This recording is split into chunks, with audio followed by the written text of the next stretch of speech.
Thanks for the support as a channel member, Matt Broadway Jr. Well, folks, we had an epic transfer window. In fact, two epic transfer windows over the last two episodes. But it's been a long time since we've played a game of Premier League football in non-league to legend. And it's time we did that today as we kick things off in the Premier League with our new look Tottenham side.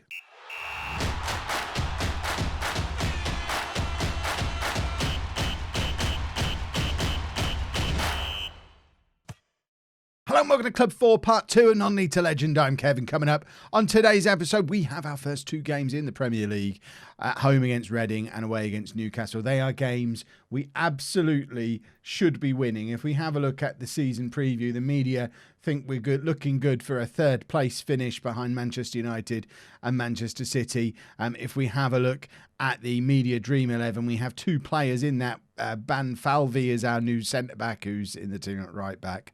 And, of course, Jadon Sancho there on the left-hand side. No room for Keith Crown. We upgraded the left-hand side of our midfield. If you didn't see the transfer special yesterday, you should really go and watch it. We had a lot of fun. And if you didn't watch the World Cup stuff, you might want to go and watch that too, because so many members of this Tottenham team you're going to see today were part of that World Cup squad. Certainly, that entire front four probably played together in that shape at some point during the World Cup. So there's lots of familiar faces. Of course, you probably know who they all are from real football as well. But we've seen them all play together in white shirts before, which is exciting stuff. So this is the team for the first day of the new season. Pickford in goal, a back four of Sessegnon, Van Hoesten, new boy Banfalvi and Milenkovic at right back, Haidara and Gravenberch in midfield, Sancho, Gibbs-White, Hudson-Odoi and Kane up front. Of course, Mason Greenwood, new star signing up front, is going to be out for the first couple of months of the season, having broken his leg just after he arrived, which is really very inconvenient. And yes, for those of you who were watching the World Cup episodes frustrated that I didn't play James Maddison, Dele Alli or Harry Winks, they're on the bench for Spurs too. Let's give Orlando a squad number. There you go. He gets the number 26. And we get things up and running against Reading. And we're looking for a good, confident, awesome start to the season. Apparently we owe Reading after what happened last time. So let's assertively say we owe them. Reading the team, because if you weren't paying attention to the rest of the league table, and I confess I wasn't massively last season, I was more concerned with what was going on with Barnsley. Kane with the opportunity to open the scoring early on. Tottenham were top of the league for ages and then bottled it. Were Reading the team that we bottled it against?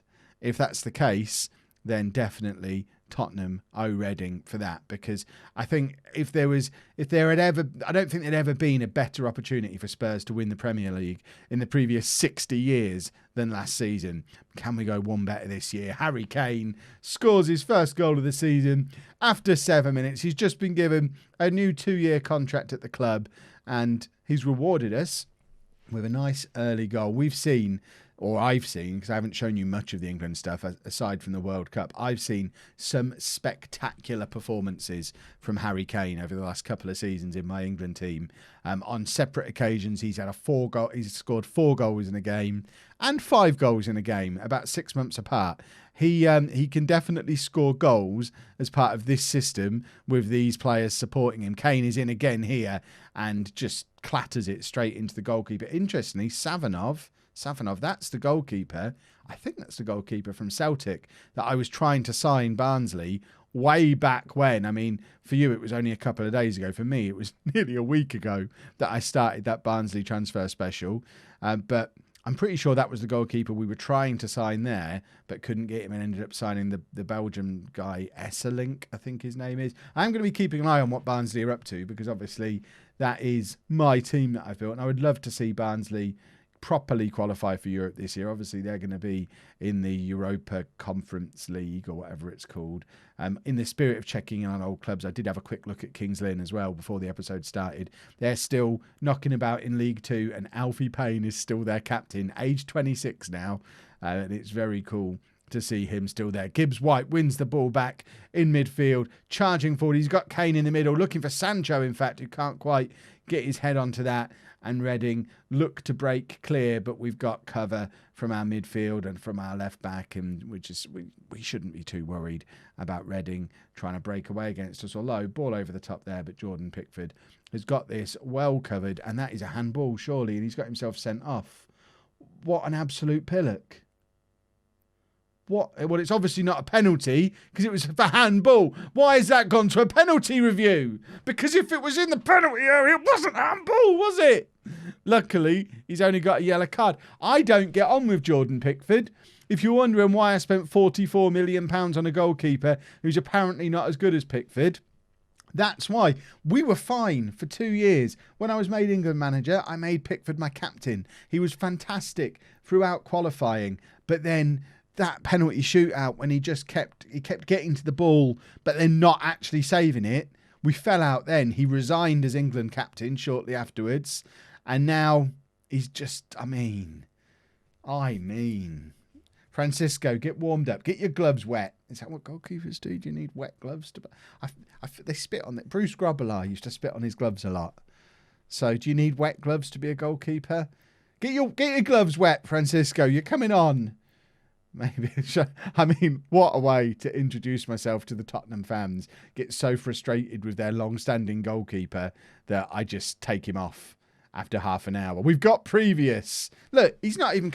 He's supposed to be a sweeper keeper, and he's absolutely oblivious to the ball entering his penalty area. I've got my new scapegoat, boys and girls. Hudson-Odoi charging down the right-hand side of the pitch. Cross comes over, looking for Sancho. It falls for Kane, not quite in a position where he can score a goal, but it falls to Sancho again. And Jadon Sancho has his first goal for Tottenham in over a year, having made his return. It's not often a player goes to Paris Saint-Germain for big money and you manage to get them back for not much more money. I mean, he wanted to come back, clearly. Me and Jadon, we're tight from England. He wanted to come and play for me. I feel like he didn't cost us as much in either transfer fee or wage as he could have done. I don't think anyone else in the world could have got him the way old Kev could get him, bringing him back to his spiritual home of Tottenham Hotspur. I know he's never played there in real life, but in game, he was here for years. He did 3 years at Tottenham after leaving Dortmund. So it's his spiritual home. Yes, he was at Dortmund longer, but still spiritual home. And I won't have anyone argue with me about it. I like to see that their goalkeeper is not having a very good game, bearing in mind he turned me down for Barnsley. I think that kind of serves him right. Assuming it's the same guy. If it's someone different, then I apologise, and I hope you have an enjoyable rest of the season, apart from when we play you again, and from when Barnsley play you, because I'd like to see them do well. Jack Clarke has just got a goal back for Reading. That name looks very familiar to me, and I don't know why. Let's skip the replay. I want to find out why I know Jack Clarke. Where is he? Oh, I can't even click on him. Everything's moving too fast. Sancho wins the ball back off of Hughes and is charging down the left-hand side. What's he going to conjure up? He's got two players trying to get the ball off him, and between him and Clarke, who he's still under active investigation while I try and work out who he is. They do manage to get the ball back off of Sancho. Ball over the top, though, utterly aimless. And Van Houston is just going to run across our penalty area, apparently. He's having a lovely time. Milenkovic down the right-hand side. Ball forward, looking for Harry Kane. I think we're going to be taking Kane off shortly to bring Orlando on. Kane's scored. He's got his second. We probably can't take him off now, so we've got to give him the opportunity to get a hat-trick. Obviously, he'll come off in the 68th minute because he's got old man legs and we don't have Greenwood, and we don't know if Orlando is going to be ready for the Premier League yet. He's young. He doesn't speak the language. Let's just have a look at Clarke. Why do I know Jack Clarke? No obvious reason. He's a former Tottenham player, though, so he would have enjoyed scoring against us.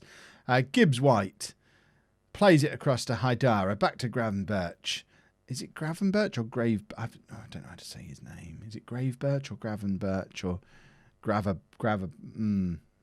What's his first name? Sancho to Sessegnon. Cross comes in. Kane nods it down for Gibbs-White. It's back to Kane again. Back to Haidara. Sessegnon. Cross comes over for Hudson-Odoi to make it 4 4. That took a while to tick over. Have I imagined one of these goals? This has been a solid start to the season from the Spurs side. As you would expect, we should be dominant against teams like this, and it's good to see that we are. The true test is going to be when we go up against the likes of Manchester United and Manchester City, who realistically they're the two who are the teams we need to topple. It seems like Arsenal, Liverpool, Chelsea all have fallen off the pace a little bit over the 7 years that this save has been going now. Whereas Man City, still dominant. Man United apparently have turned into a proper football team again and are able to steal our best players away from us. Gibbs White, cross comes in. No, nothing doing. Sancho is there, and Sancho with his second of the game, and I think we probably can safely take Harry Kane off now and have a look at Orlando. This is like a dream start to the new job, because not only are we scoring lots of goals, we are being absolutely dominant. We're playing really, really well. We're creating loads of chances, and my new signing he's hit the ground running, as you would expect, because he's used to playing not only for Tottenham with most of these players, but he's been playing with a lot of these players over the summer as well for England. Right, we can make multiple changes here. We're going to bring... Do I bring Maddison or Ali on to play in there? Bring Dele Alli on, because then I can bring Maddison on in midfield as a defensive playmaker, which you all love when I do that. And we are going to take Harry Kane off and have a look at Orlando. That'll be the only other change for now. We will bring James Maddison on at some point because he's supposedly the best player at the club. But similar to with England, and this is the issue I've got with Maddison, I perhaps should have sold him in the summer. He does not fit into the system that I like to play. This 4-2-3-1 gegenpress, there's no room for James Maddison in it. He could maybe play as the left winger, but we've got better left wingers. He could maybe play as the attacking midfielder. That might be where he forces his way into the team. But in the centre of midfield, there is no place for him. And if you remember back to the Manchester United save I did during the beta, I signed James Maddison for United. Sancho's got his hat-trick on his re-debut, which is lovely stuff. But I signed James Maddison for Manchester United, playing a very similar system to this one. And he never played a game for me, and I ended up selling him to Tottenham, I think, if I remember rightly. Someone will have to look back in the archives. But I think he was with us at United for maybe a year, didn't play at all, and ended up going on. I'm pretty sure it was Tottenham that bought him. We sold him for a profit. I know, I remember that. Pickford needs to do better there. He's conceded 2 goals today that he absolutely shouldn't have conceded. We've been totally dominant, but it seems every time Reading try to attack, they score a goal, which is fine when it's Reading because they're not going to attack much. But we're going to play against teams who attack more than them. Right, let's get Maddison on. We're going to bring him on for Gravenberch. There you go. Deep line playmaker. I'll turn him into a deep line playmaker if it kills me. Because I could really use one for both Tottenham and England. It's the one thing we haven't really got. It was next on my shopping list. Next on my shopping list this summer was a proper central midfielder, like a world-class central midfielder. But we just ran out of money in the end. We couldn't get the likes of Winks out of the club quickly enough to bring in the money to then reinvest. But you can be sure next time I've got some spensies to do, a central midfielder is on my list. Sancho, looking for his 4th of the game. It was a very tame shot. And really, when we've scored 6 goals, he should play that into Orlando and give him a goal on his Premier League debut. 6-3. Welcome to Kev football, Tottenham. Yeah, I think we do have to step things up against Spurs. I know the strikers are confused about that because they played so well. But defensively, we were very sloppy there. And we can't afford to let that many goals in against those kinds of teams. Right. Big pat on the head for Sancho. That justifies 130 million straight away. And now we play Newcastle. No changes for the Newcastle game then. I'm not sure if you remember, we just scored 6 goals, which to me means no changes required, even if we were a little bit suspect defensively. But I'm blaming that all on Jordan Pickford, my new scapegoat. We are favourites here. Give the fans something to cheer for. Barnsley, in Barnsley news, have had a mixed start to the season. They lost 3-0 against Chelsea on the opening day, but have just beaten Reading 4-0 themselves. Weird transfer news happening at Barnsley as well. Alex Mowat has gone to River Plate. Jack Stevens went to Aston Villa. There's a couple of others who moved on. It was basically, they've ripped the heart and soul out of Barnsley. Gary Monk is the new manager. Anybody who'd been at Barnsley more than about 3 years is gone. So it's going to be interesting. It's a very young, very English team now, with Scuck up front, obviously. So it's going to be very interesting to see how they get on, especially bearing in mind I've got to keep my eye on young English talent as both England manager and Tottenham manager. Kane's just scored, but I think it's been disallowed because it was one of those weird goals where, yeah, there wasn't enough of a it felt disallowed-y, and it was disallowed. But Barnsley, I would love for them to kind of become a feeder team, both for both of the teams that I manage. Just nick the likes of Gudger and Stockbridge and Denton as and when they become real top players. I did scout them all when I first took over at Spurs, and none of them were considered to have more than 3-star potential, which kind of shows the difference in calibre between Tottenham and Barnsley, because they were all 5-star potential players there, which does worry me a little bit that they might never end up playing for England. But if we could get one of them into this Spurs team at some point, that would be lovely. Newcastle have just hit the post, and we need to be a little bit more alert at both ends of the pitch, because we need to go and score a goal. Aidan Barlow, former Barnsley hero. We know how dangerous his set-piece delivery is going to be in this game, because that's pretty much all he knows how to do. Watch him score an absolute dream goal from open play now. But all I remember him being able to do is set pieces. If that's Andreas Pereira from Manchester United, he's quite good at set pieces too. I know that from being there. I wonder who's taking the set pieces for Newcastle. Hopefully we don't have to find out, because no set pieces are deemed worthy of highlights. That's got to be the goal. New boy Ban Falvey now playing it forward, eventually to Hudson-Odoi via a couple of other Spurs players, who loses out on the ball. Gibbs-White can't quite get there in time, and Barlow has possession of the ball again in midfield. Thankfully, gives it away to Hudson-Odoi, looking for Sancho. What a first-time pass to Kane, and Harry Kane hits the post. It was a lovely move. Our entire front four combining. A moment of genius from Sancho, who I am just going to rave about constantly. I love the fact that I'm going to get prime Jadon Sancho in this Spurs team for the next few years. But everyone else needs to up their game to his level, and Kane almost didn't seem ready for the ball to come across the goal to him.